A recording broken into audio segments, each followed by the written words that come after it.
Alright, first we have to talk to Jai, then we'll talk to the Navi's Nobilite. Shireen, light of my eyes, giver of boons and savior of the needy. From now on, two sons will grace the firmament of the Font Valancius Protectorate. One bright and powerful like the rogue trader herself, and the other slightly more humble, like her unassuming partner, the diligent owner of the Mercatum Tabula Officiale, and all around delight, Jai Hidari. As I promised before, my crew will be your eyes and ears across the entire expanse, Shireen. Just give them time. And of course, the assistant to official trade representative Jai Hidari is already rushing to Dargonis to deliver goods of rare and exquisite quality to you and your people, O mistress of many worlds. And once again, thank you, Shireen, from the bottom of my humble heart. Enjoy freedom, Jai. I see you have found it to your taste. A taste that is sweeter than honey, and more titillating than the scent of steamy, young bodies, Shireen. Shall we continue this away from prying eyes? If it will bring peace to your heart, Shireen, then we most certainly shall. Yeah.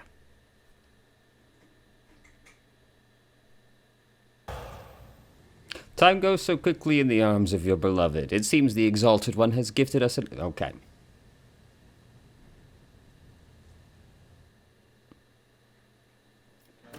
Great job, team. We did it. Now, let's go talk to the Navi's Nobilite. Alright, what about the meeting with the navigators of House Orselio? Clementia immediately focuses on the data slate in her hand. Allow me to report. The esteemed navigators of House Orselio have taken residence in the guest estate and await a meeting with you. How would you like to receive them? Make arrangements for a reception worthy of the refined taste of the Navi's Nobilite. Understood, your ladyship. Clementia promptly makes a note on her data slate. Would you like to hold the meeting shortly?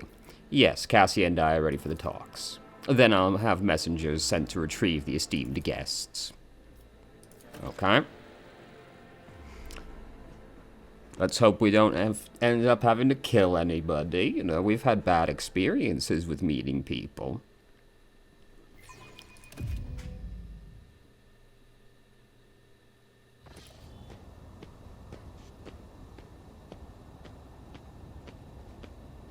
Impressive how they don't make any noise when they clap.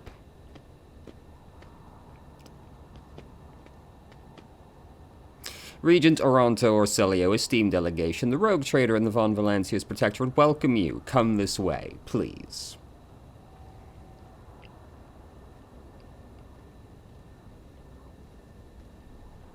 Take your time.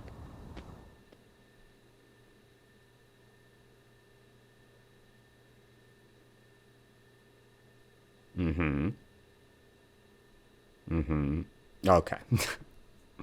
Damn, the loading screen had a loading screen. Holy shit.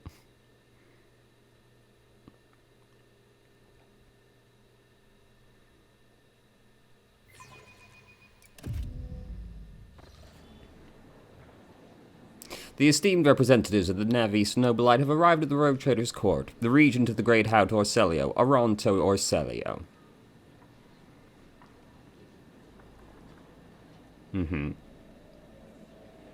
His companions, Lady Glycia Orselio, Navigator Lesso Simon Orselio, and his intended bride, Lady Navigator Alexandria Orselio, Lady Navigator Elena Hatari Orselio, and Navigator Denax Orselio.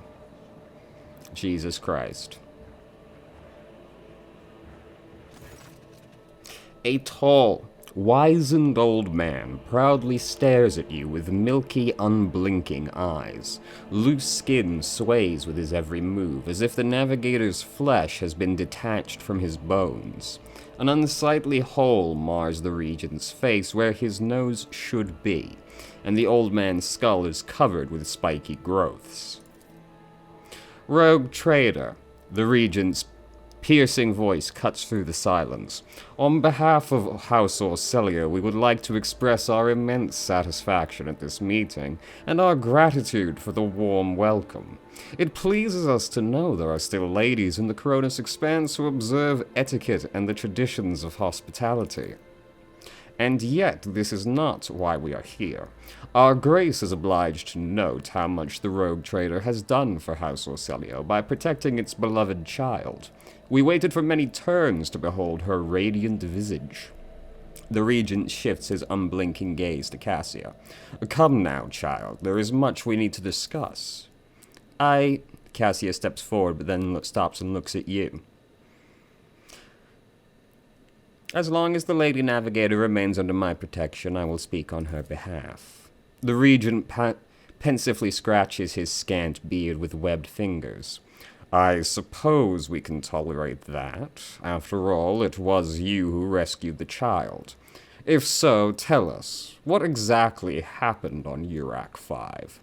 The renegades among your people seized control of the station and tried to kill the Lady Navigator. They didn't get away with it. Regent Aranto nods slowly. In that case, House Orcelio is deeply indebted to the rogue trader, and we are willing to reciprocate such a magnanimous gesture. We trust that the Treaty of Friendship and Alliance, underpinned by the transfer of several artifacts of exceeding rarity, will suffice. Now come, child, it is time we departed for your new home, so that we may finish what we started. He stretches out his withered hand, covered with translucent leathery membranes, towards Cassia. Cassia, I would be honored if you decided to stay. Unthinkable.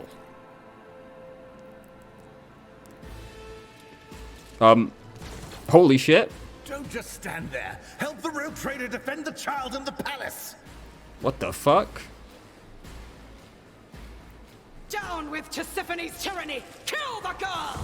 Oh. Oh, Jesus. Your arrogance will be your downfall. Well, I'm not surprised.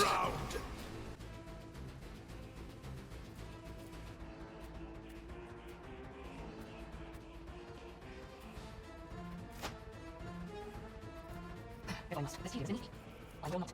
It is as your cause. I am not your seems. It is as your cause. Moving out. This. Protect me. Do we pay for this? Tell me, I need them.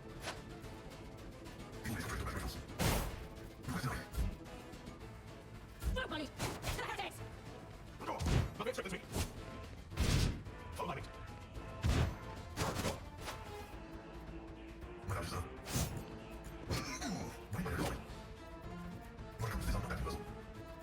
The throne's glory. Naturally. Everyone, step aside. Let's see to it. I will protect you. Weapon ready. Onward. Ready to roll. Let's go. Get your switch. Stay vigilant. You move. No more. If I must. It is as your cause. Let us guide me. Don't invade the sweat. I am not your Zeus. That's mocking. Just because of the I'll do what it takes. No, get the copy. I'll get that. We don't need to do.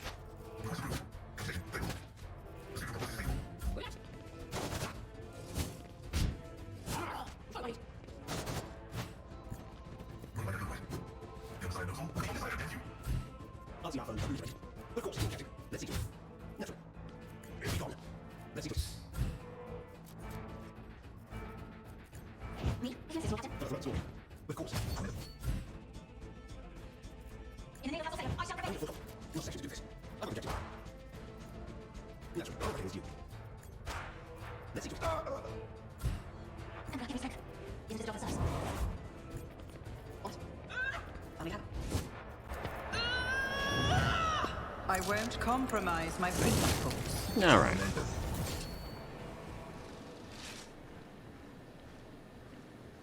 Gotta say, this wasn't exactly the smartest plan now, was it? You had like 7 dudes, and like, you're in the middle of my fucking palace. So, I don't know what you thought would happen here. Mercy. The Lady Navigator covers her face with her disfigured, scaly hands, each with an extra finger and conjoined phalangical bones. Her clothes are covered in blood, mostly that of your servants, and several unexploded bolts are sticking out of her chest plate. Rogue trader, whether on purpose or out of ignorance, you are harboring a monster that is cunningly pretending to be an innocent maid. Spare me, and I, Elena, Hetario, or Celio, will swear to tell you the whole truth about the madness that is devouring House Orcelio like a malignant tumor. Do not let the Regent deceive you with honeyed lies, lest the cursed child ruin your protectorate as well. You see rage and despair in the Lady Navigator's face, but neither is directed at you. Your fate will be decided during the trial, Lady Elena, and I will hear what you wish to tell me. Thank you for your lenience, Rogue Trader. The unnaturally bulbous eyes of the Navigator constantly shift between you and Cassia. Black secretions run down her cheeks instead of tears, leaving unsightly streaks. I, Elena Hatario of House Orcelio, swear to tell the Rogue Trader nothing but the truth. May the God Emperor be my witness. Pathetic. Let's see. Regent Ioronto, representatives of your house made an attempt on Lady Cassia's life and attacked a Rogue Trader. Rogue Trader, House Orcelio humbly asks for your lenience and forgiveness. We could not even imagine these vile rats could be scurrying among our ranks. As for them sneaking into the Rogue Trader's palace and staging an unthinkable crime, God Emperor be our witness, the accursed renegades seek to spark a feud between our houses.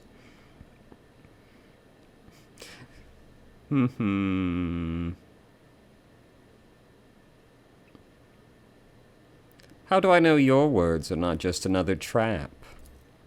We are ready to tell you everything we know, so that then this misunderstanding may be remedied as quickly as possible.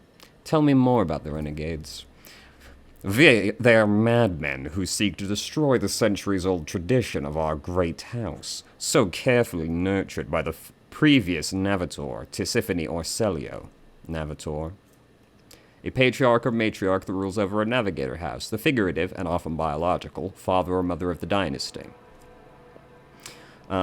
They deem the century of her rule a tyranny, and our most sacred relic a curse that must be destroyed. Fools. If the Atlas were ever to be destroyed, the whole house of Orcelio would follow it into oblivion. Why do the renegades seek to destroy the house's relic? They dread her power, for only a Navitor can fully grasp the mysteries and harness the power of the Starway Atlas. What the renegades call a leash, we call a guiding star. Why are people trying to kill Lady Cassia? Everyone in the house knows the child is the keeper of the one true Starway Atlas, which once belonged to our great Navitor, Tisiphone Orcelio. The ungrateful wretches secretly hated her grace, and when Tisiphone abdicated her responsibilities and set off for parts unknown, they staged a revolt to destroy her successor. Does Cassia really carry Tisiphone's Atlas? We believe it with all our heart. The Navitor spent many cycles on the world where the child was born. It is said that everyone who witnessed the miracle of her birth simultaneously departed for a destination known only to the Navitor. Tisiphone gave the order and followed them soon after, leaving her precious gift, the Atlas, to Cassia, and therefore marking her as her successor. It looks like House Orcelio has fallen on hard times. The regent stays silent and then replies, "To call your statement false would be a lie. For many years we've managed to maintain the fragile balance within our houses, but then the Navitor's departure shook the faith of many. The treasury is empty, the navigators are scattered, the warp routes are scrambled, and many of our allies cannot be reached, which is why it is so important to complete the child's education. It is Cassia's duty to take Tisiphone's place and lead the house to prosperity. Such is her great destiny." What do you know about Cassia's unbridled power? A special gift for a special child. She was born with it and grew up under its influence. The instability sometimes hampered her education. but we learn to prevent most outbursts. As long as the child remains calm and remains in seclusion, the powers cannot take hold of her mind. I think I've heard enough. The Regent acknowledges you with your words with a nod and waits for you to continue. Lady Alina, what do you have to say in your defense? I do not know what it is you wish to learn, but I will start from the very beginning. A long time ago, Tisiphone ascended to the throne of Orselia. She was a daring navigator who brought part of the house to the Expanse, hoping to strengthen our position in the Imperium. The house prospered, but Tisiphone was never satisfied. She went mad in her pursuit of power, seeking more influence, more control, and she saw enemies everywhere, even among her loyal followers. I wonder why. Dude, that's such a mystery. Why would people think that anyone in your house is not trustworthy? I can't think of several examples of a revolt happening or anything. Paranoia was slowly driving Tisiphone insane, and one day she created the Starway Atlas, a relic that is implanted in our bodies at birth, a noose around our necks, our gift and our damnation. Tisiphone used the Atlas to control us, subdue our will, and mold our thoughts. If anyone put a toe out of line, she killed them with a glance. At first, many branches of House Orselio tried to resist her tyranny, and Tisiphone cut them down with extreme brutality. For example, the entire Sathala branch was destroyed, simply because its leaders asked too many questions about the Atlas, and wanted to know the truth about its creation. What else is Tisiphone or Orselio guilty of? Tisiphone's madness weakened the dynasty, and not long ago the Navitor vanished. Indeed, her loyal followers lie when they say she chose to retire. The truth is that nobody knows the truth. I hope she is rotting away on one of her secret worlds. Alania finishes with a sneer. I understand Tisiphone's transgressions, but what does that have to do with Lady Cassia? Tisiphone passed her atlas on to her successor before fleeing the house, to a newborn child. We could not surrender the throne to the tyrant's creature. Tisiphone was cunning and treacherous. She must have hatched the entire plan beforehand. Her disappearance, the child, the transfer of the leash. We feared that one day she would be reborn in Cassia's body, and we could not let that happen. Well, that seems very apropos of nothing. I was with you right up until you were like, and she might turn into Cassia one day. Oh. Well, where did that come from? You called Cassia a monster because of Tisiphone's atlas. Largely, yes, but there is more. Have you never felt pure, unadulterated disgust while standing close to her? Or perhaps fury or fear? Who but a monster would manipulate the minds and feelings of others, even more so than Tisiphone herself did? Why didn't you attack before? Why now? Tisiphone always had plenty of opponents, but we were afraid to trust one another. Any of us could be spying for her followers. We saved our strength and dealt the first blow 5 years after the heir was born, striking at one of the estates on Urt the Sixth. But the girl survived, and Regent Toronto hid her so far away and guarded so thoroughly it took us another 13 years to find her. And then another 2 to get into the Regent's good graces and reach Urak 5. Now Cassia is in the spotlight and the House Council is about to put her on the throne. Surely there's no better time to cut off the serpent's head. So you admit Regent Toronto was not aware of the assassination attempt? Elena clicks her tongue loudly. Regent Toronto is guilty of mass killing, intimidation, inhuman torture, abetting Tisiphone, and raising her heir. His crimes are many, but this one is not among them. I'd love to see his head on the chopping block, but honor prohibits me from slandering him in a trial before the rogue traitor. I think I've heard enough.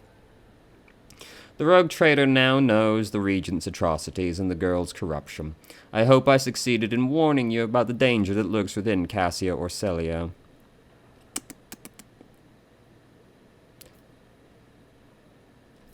Let's see. Lady Cassia, you two are an injured party in this. What would you do in my place? If I may speak, so many dirty colors have poured from the mouths of those present that I feel covered in filth from head to toe. I, as the future Navitor, want to bleach them, purify them, and let them go. Heed me, I am the one to blame for what happened today, and I accept full responsibility for the actions of my house. Cassia speaks bravely and openly, though her hands are shaking a little. Vile wretch, who do you think you are? Will you now start killing those who have displeased you as Tisiphone did before you? The fury on Elena's face gives way to desperation once she realizes what she just said. She slowly reaches for the atlas embedded in her chest, looking at Cassia with obvious fear. Hear us, child. This burden is too heavy for your shoulder alone. You are not yet ready. I implore you to settle this conflict. I offer the rogue trader a 100-year contract with House Orselio, committing us to charting the shortest and safest routes for the Von Valancius Protectorate within the Coronis expanse. I will also remain aboard the rogue trader's vessel and assist her until she decides otherwise, or until duty to the house summons me to the Navitor's seat. I accept your offer, Lady Cassia.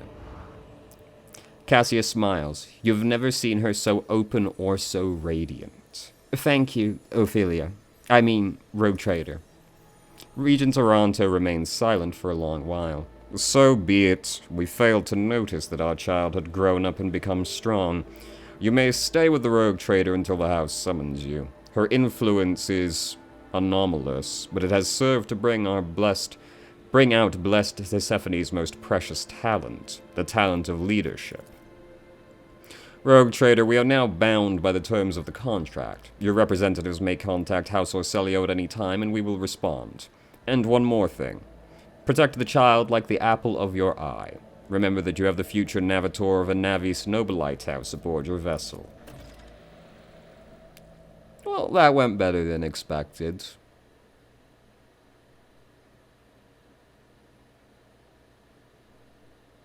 Great.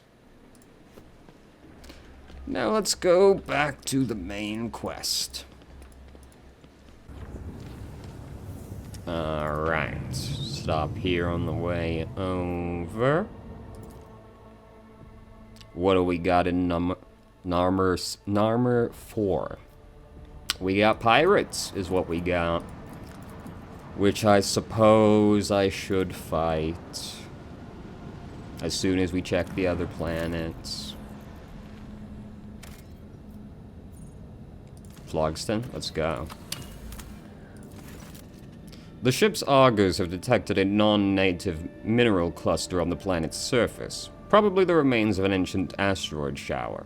The substance is valuable, but collecting it will not be easy. The asteroid sits right above numerous underground caverns. The ancient tunnels and vaults are incredibly unstable, and would likely not bear the weight of a large group of humans, let alone a shuttle. Let's go. The crew's expertise made it possible to collect the mineral without disturbing the ancient caverns. Too easy. It was plasteel. I guess we only have 6 plasteel at this point. That was 5 plasteel as well, so I guess it was probably worth it.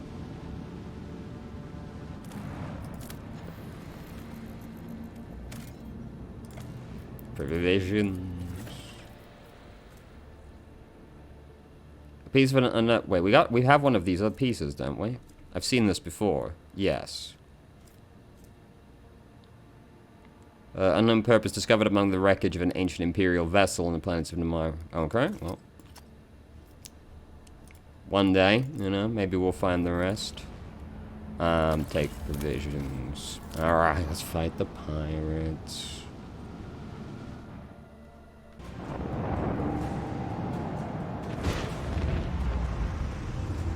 Alright, it was trivially easy. Let's upgrade the ship.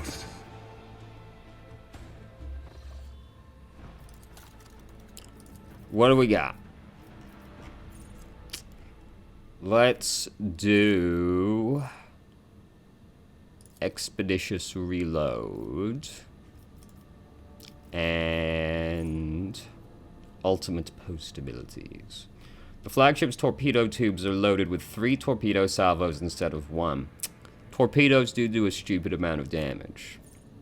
The flagship launches a boarding party to infiltrate an enemy ship, starting internal fires and possibly causing engine damage that cripples the ship for 1 round. Can only be used once per round. Okay. Why can't I take this? Reinforced shields, I see. The flagship makes 7 attacks, okay, each of which targets a random enemy within an 8-cell range that deals from 8 to 14 warp damage. Can only be used once per round. Only 8 cells, though? That's not very much for this kind of scale. Now it's time to shift into maximum overdrive. Until the end of combat, the flagship's speed is increased by 2 and its maneuverability is increased by 1. The bonus damage dealt by Void Ship Ram, based on distance traveled, is increased by 100%. The flagship's augers scan the area for favorable tactical positions. While the flagship is in such position, its invasion is increased by 35%. That is a lot. But I'm going to take the torpedoes. Torpedoes do actually do, like, a stupid amount of damage. It's pretty crazy. Alright, what were you guys guarding? Fucking nothing. Outstanding. Alright. I said we were going to do the main story next, but the Eldari one is right here, so I suppose we can go and see about the elves. If we must. Fucking elves, man. God damn it. Lord Captain, Drakari ships are patrolling the system. The likelihood of slipping past their patrols unnoticed is close to 0. This is, in fact, a lot. I do not want to fight. Oh god. You failed to get past the enemy ship unnoticed. The nearest Drakari ship attacks at once. Disappointing.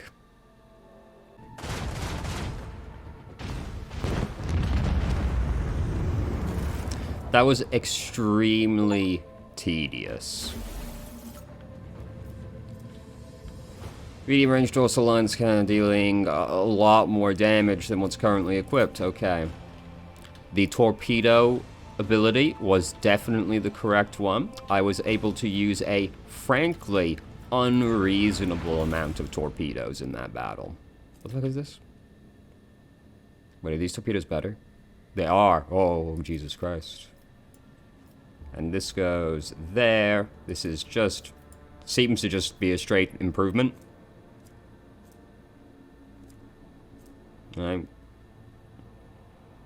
know, this just seems like an improvement. I don't see any way it could be worse. Alright.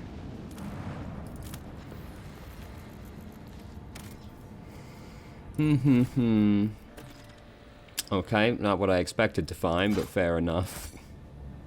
I don't want more plasteel. The Augur crew picks up a heavily damaged Xenos void ship among the countless rock masses of the asteroid belt. An Aldari vessel beyond a doubt. According to the Von Valancius archives, about 100 star years ago, the Imperial Navy set up a barrier in this system against pirates and the enemies of humanity. Countless primed mines are still scattered among the wreckage. The Voxmaster manages to tune the ship's systems to an unconventional frequency, and the bridge suddenly fills with chime-like Xenos voices, drawn out and mournful. They sing in an unknown tongue, but every officer on the bridge can sense that this is a dirge. Answering the call, your light jumps up to the cogitators. Do not unplug everything, thank you.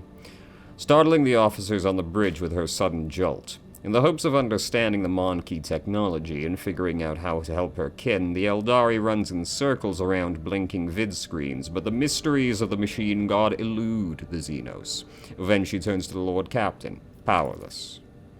Your light is asking the Elantok to help her kin, who have found themselves trapped in a snare of fate. The Eldari are enervated and weak, and their song is a cry of despair, a cry that is fading.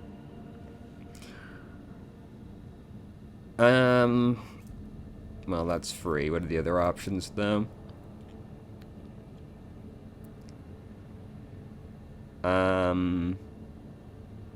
Should we not try to communicate first?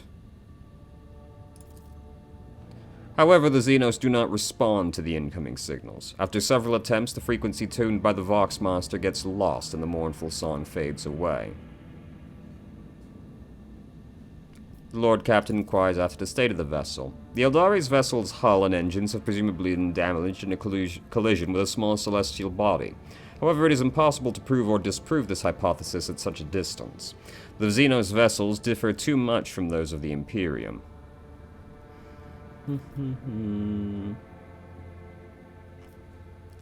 Logistic officers led by the Master Helmsman Raver are ordered to plot a course for the rescue shuttle from the Dynasty's flagship to the Xenos and back. Now all the crew can do is hope the calculations are correct and that the veteran officer's experience has not let them down.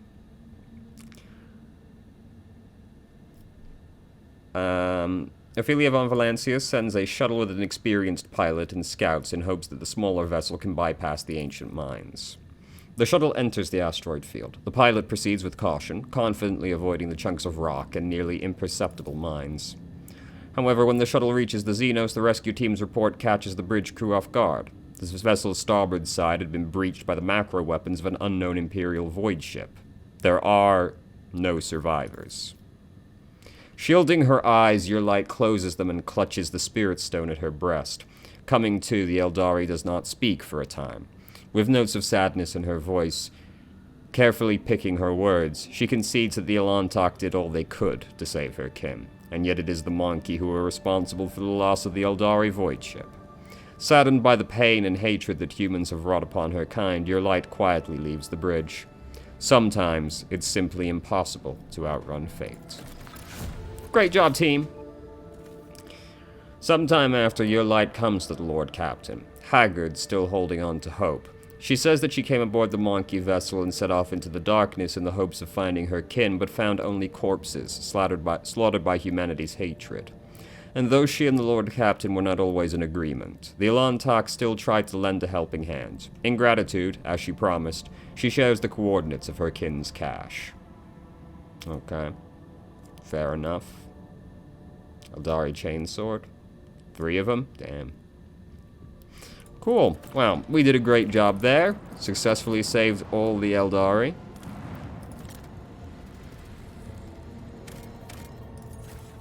Oh, another one. Nice.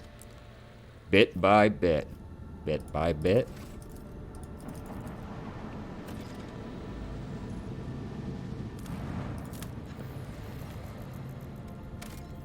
Nah.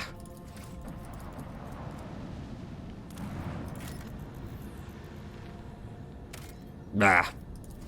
Alright, let's go. Story time. Finally. It's been so long.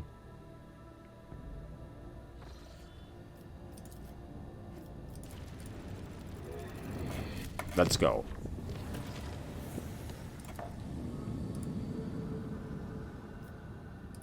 Didn't really expect that to find any roots.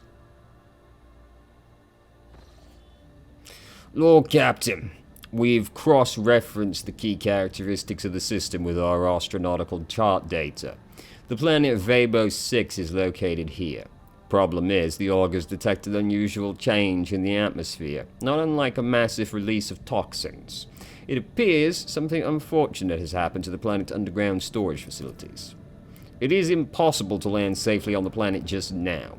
Unknown ships are cruising the system. No need for any cog to analyze it. I can decipher this telemetry easily. Xenos. The armory and artillery crews are standing by. Tremendous. As if I hadn't already engaged in enough space combat recently. For good, even more. Let's put that off as long as possible.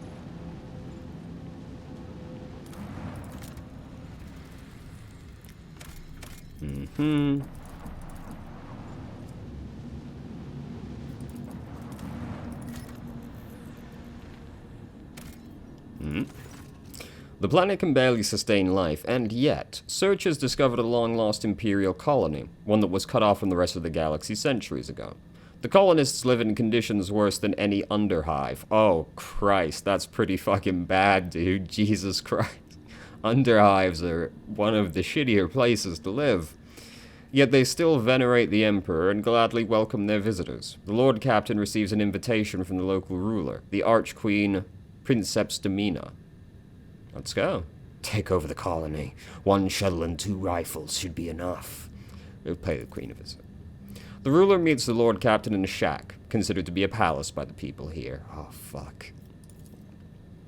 The Archqueen's unusual crown is made out of metal coils, most likely parts of an ancient device for boiling water. Excellent. The guests are served the finest delicacies the colony can provide. The Archqueen praises the visitors in mangled low Gothic and calls the Lord Captain her dear sister. At the end of the audience, gifts are presented to the guests. The Archqueen's minister delicately remarks that the best possible gift the Lord Captain and her crew could provide would be replenishment of the colony's meager gene pool. Oh, is that all? Okay. A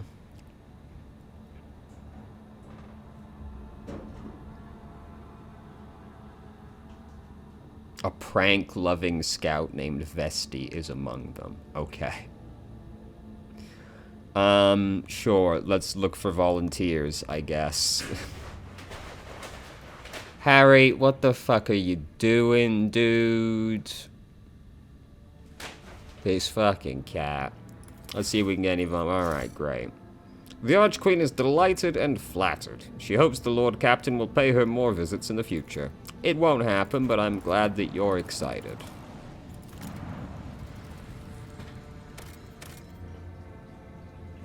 Why do I hear running water? It's probably fine. Okay, let's fight the void ships.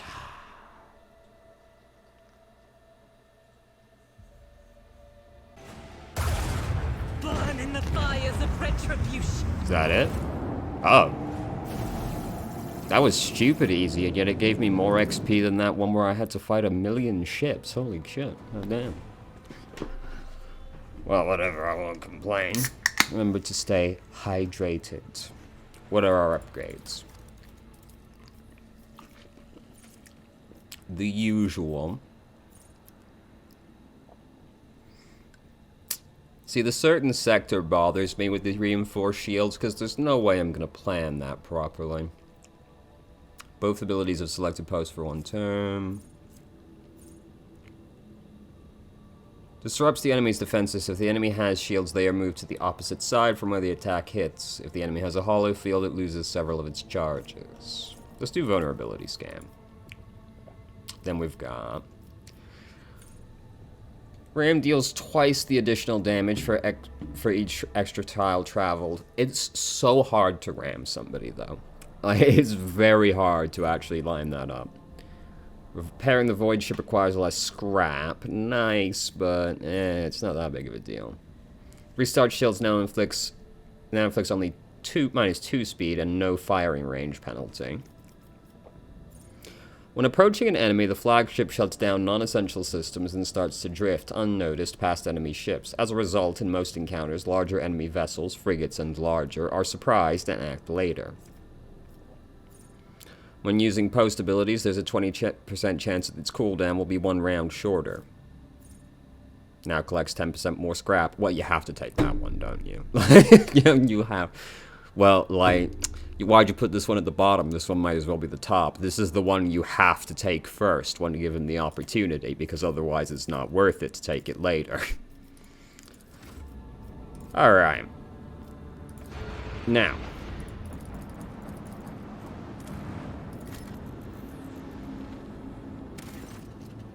Swift and merciless retribution is a proper fate for many transgressors, but the Imperium permits using the convicts for hard labor on distant prison worlds like Vibos 6.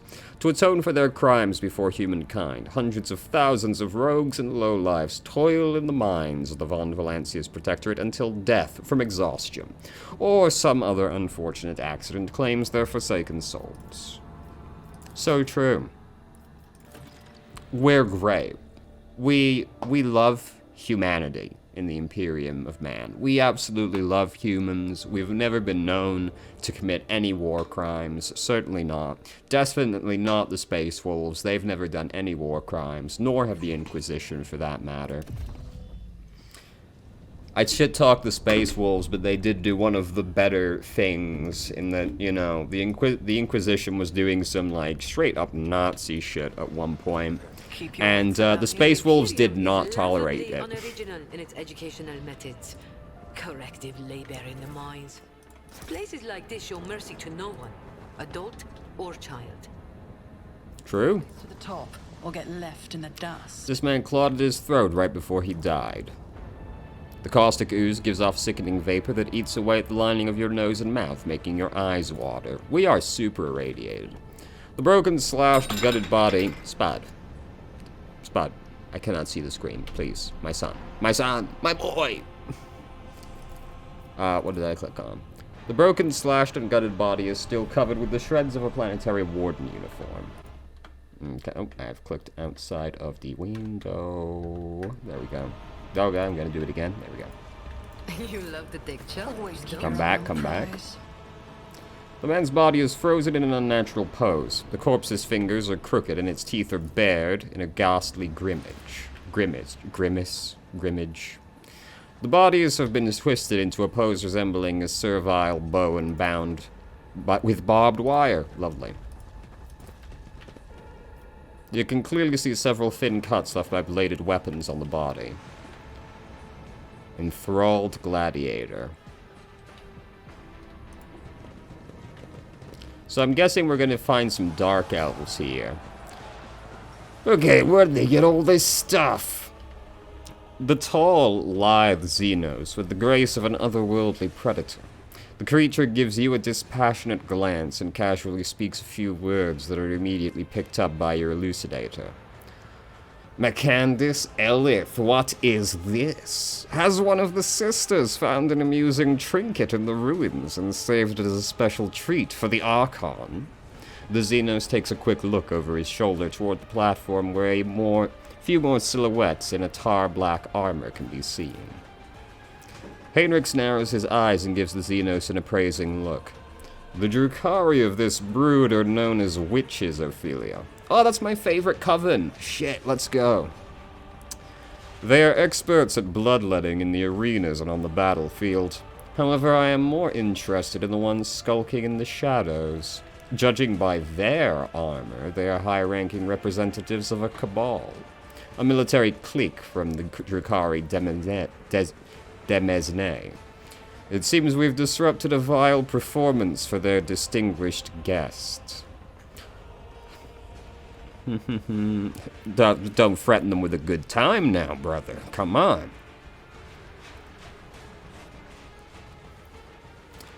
It seems it is I who is in for a treat. I cannot even begin to fathom where my subjects found such an exotic beast. And a talking one at that. The Xenos' eyes light up with interest.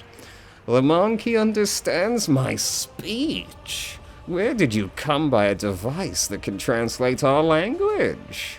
Are you trying to impress me by appearing useful? Such words will earn you a bout in the ring at most, without weapons, and soon without your skin.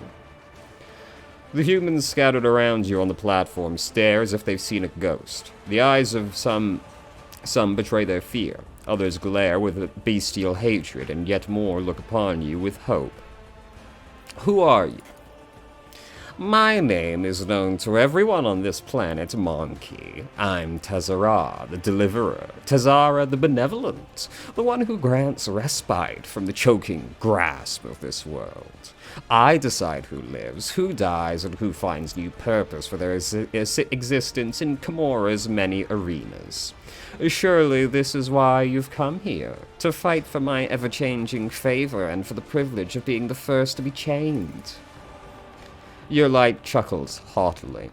Such grandiose names for a soulless wretch who tortures the breathless and torments the powerless. Your words hint at a nobility you have never possessed. Cousin, what are you doing among this rabble? What an unexpected and tantalizing surprise. Tazara licks her lips hungrily. I cannot wait to take you in my arms and clasp you tightly to me. Do not waste breath on your lies. Only the faint vestige of blood connects the Osrani and the Dark Ones, such as yourself. I presume the toxic atmosphere is your doing? It could be. Or perhaps my mere presence is enough to make base creatures like yourself forget how to breathe. Tazara lets out a nasty chuckle. Are you really surprised at what happened? You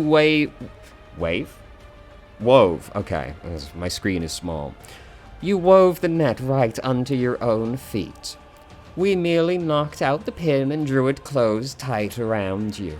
A couple of volleys at the seals on the underground well, and the planet, the one you had, turned inside out, did the rest. I hereby declare you a Category 3 blasphemer for tampering with the sacred production cycles of this world's extractiums. The drill on Pascal's mechandendrite springs to life with a howling screech. And your brethren finished what the planet had started. Oh, how they strive to please me and my entourage, how they slaughtered and tortured their own kin for mine, my sister's delight. How they decorated this little arena with still living monkey. Do you think that all you see before you is the work of our hands? Think again. How could you stoop to this? To killing one another for the amusement of the enemies of humanity? A hulking brute who can barely stand coughs up blood and wipes his lips. What? Was I supposed to lie down and die? The ones who survived the arena, the Xenos take them away. I saw humans boarding shuttles with my own eyes. They're gonna take us away from here, you hear? They are. That's very true. But, bad news. They're going to take you to Komora, and that's not where you want to be. To be fair, most people don't even know what the Dark Eldar are, so it's not surprising they wouldn't realize the horrible implications of the Dark Eldar taking you somewhere. This statement is false. You were supposed to furnish yourself with a means of respiratory protection and inflict maximum damage on the perpetrators before ceasing your vital functions. Stupid Ashmax, did you really think the Drukhari will whisk you away to a far-off wonderland? At best, they'll put you in chains. At worst... Yeah, who gives a shit about us convicts? The lanky buggers may keep me on a leash, but at least I'll be alive, not coughing up my lungs. Jai opens her mouth and then freezes, clenching the Aquila on her chest until her knuckles turn white. If I were faced with such a choice, the Exalted One would guide me on the right path. How cruel you are to your unfortunate kin. These Monkey have worked hard to entertain their elite audience. Each of them fights with a strength born of desperation, seeking to earn their place in my box of toys. There's always room for more. My toys do break so very easily. Let's see,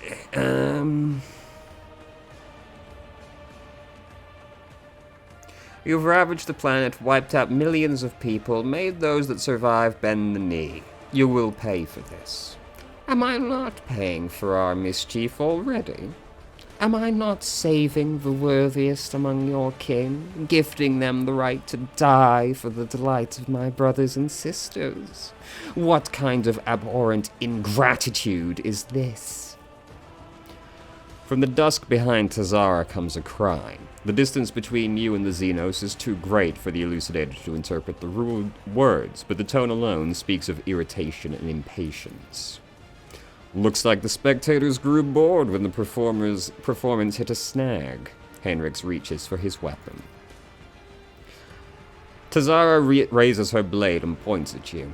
Tell the other monkey that whoever slits your throat will depart for their new home ahead of schedule, and tell them to hold nothing back. Tonight they dance for Ymir herself, the great archon of the cabal of the Reaving Tempest.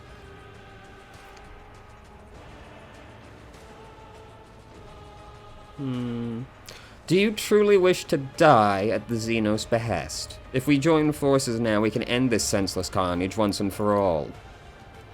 You do not even notice the moment when you switch to the voice you used in your former life, the firm, uncompromising tone of a commissar. Before being a commissar, yeah. Exhausted and defeated faces trade worried glances. The hulking brute next to you hesitates, then spits and breaks into a grin. We're gonna die anyway, might as well do it without the heretic's brand. Slay the beasts. Tazara emits a furious scream and takes a step back, signaling to her companions. I will wipe your disgusting presence out of existence! So true. I've been ambushed? Fuck off, how have I been ambushed in any possible way? This healing is beneath me. If I must. Stop trying, Marquis. I am not your zinc. Not very apart. It deserves a cause. I understand your intent. Let's make it quick. I am maggot. Give me a chance. Of course. For the throne's glory. Naturally. Not big. I'm objective. I'll go. Oh, all right. Here we go. Well to you. I have returned some military tactics. I'm not accustomed to being pulled around. Me, if you insist on it, if only that were possible. Me? There comes the person. Am I made for this? Let's see it. Good luck. I feel the promise. I will do that. My own device isn't in past.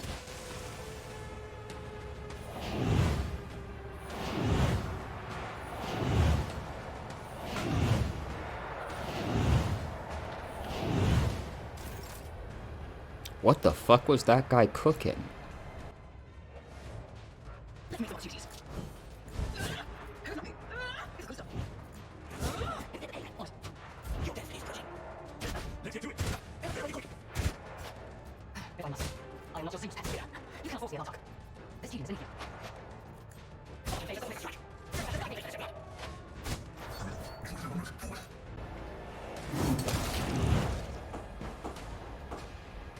Surely that's not it. Hello. Oh.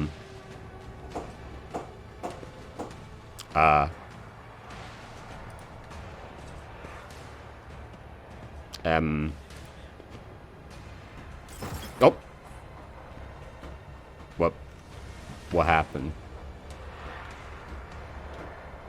No, nobody seems to have appeared. Or disappeared. I don't know what the fuck that was. Whatever. I'll go. Not gonna take it. I was getting well together. My Alright, well that was easy.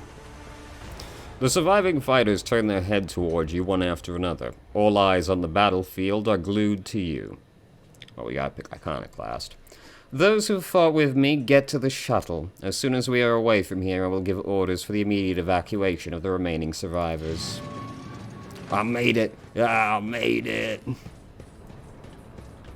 Alright, I don't need to follow them, that's okay. Alright, first, let's bang out this level up. Oh shit, nice, it's one of the easy ones. Let's see, until the end of the next turn, the Vanguard cannot die. Until the start of the next turn, all damage suffered by the Vanguard is reduced by toughness bonus. Until the start of the Vanguard's next turn, each attack by the Vanguard makes them a priority target for the enemy hit by that attack. Until the end of combat, all allies in 3 cells around the Vanguard suffer less damage. Until the end of combat, Vanguard gains plus fellowship bonus momentum for each attack that hits them. This one. That lasts all of combat. Anything that lasts for the entirety of combat, I'm a big fan of. The Master Tactician and one random ally makes 2 attacks, instead of 1 during Orchestrated Firestorm and Last Volley. Orchestrated Firestorm and Last Volley can be used multiple times per combat, once per turn. I will read them, but I can't imagine picking a different one.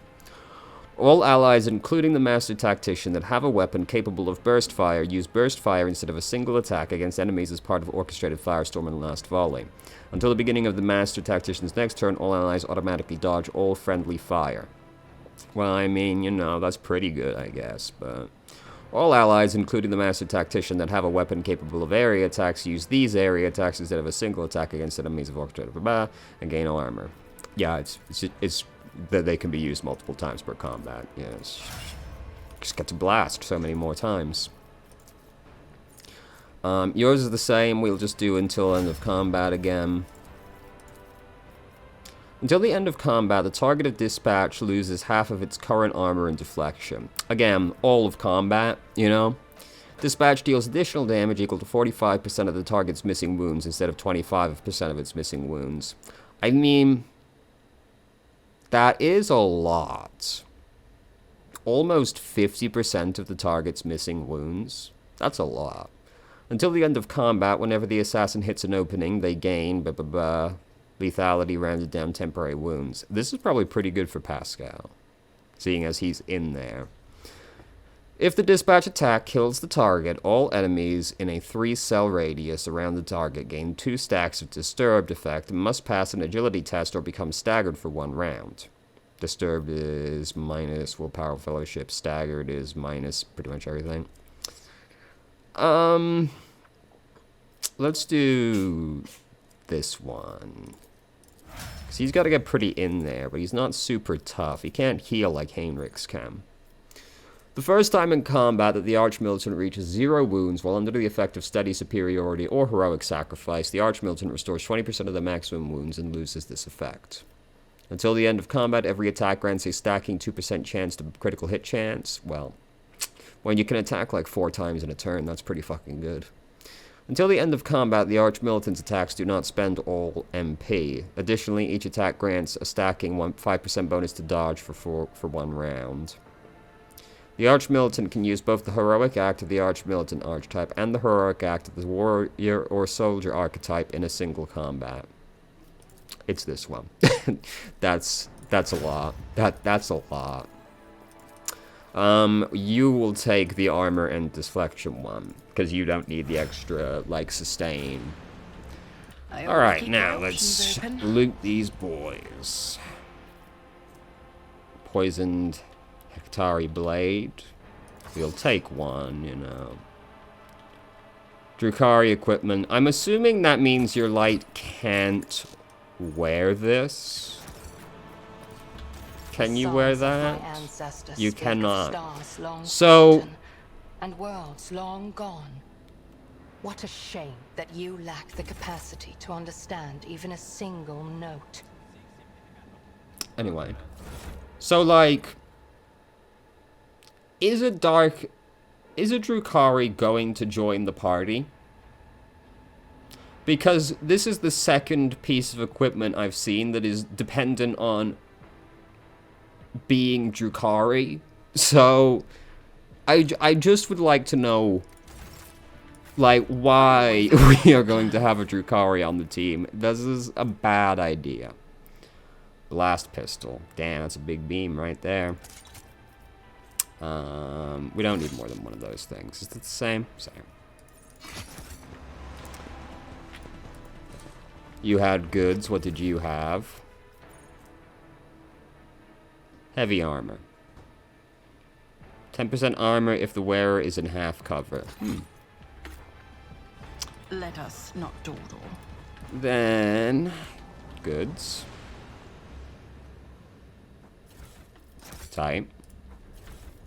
Great. Looks like the Xenos gave up on this world after you spoiled their fun. Oh, I guess somebody up here was leaving and it just, like, didn't cut the camera over there for that cutscene. This game do be having some bugs, you know. That's okay. We accept some good bugs. We accept some bugs for a good 40k game. We don't get very many of those. This explorator is blessed with multifunctionality. 10% parry, enemies up in skill. Okay. I mean, you know. Where am I? I'm very turned around right now. Ah, okay. Alright, well, job's done here. We successfully killed some Drukhari. It was a good day. Nobody deserves it more. Got an achievement. You reclaimed all the colonies of the Von Valancius dynasty. Oh, this is all of the colonies? I see. Cool, I guess. Punishment of the Thinkers. Vibo 6 needs new convicts. Various literates, and idle thinkers could supplement the workforce. Ooh, who doesn't love a little bit of Orwellian horror in there as well? Against psychers and navigators? That's so specific, though, isn't it? Like, you know, how many navigators do we fight?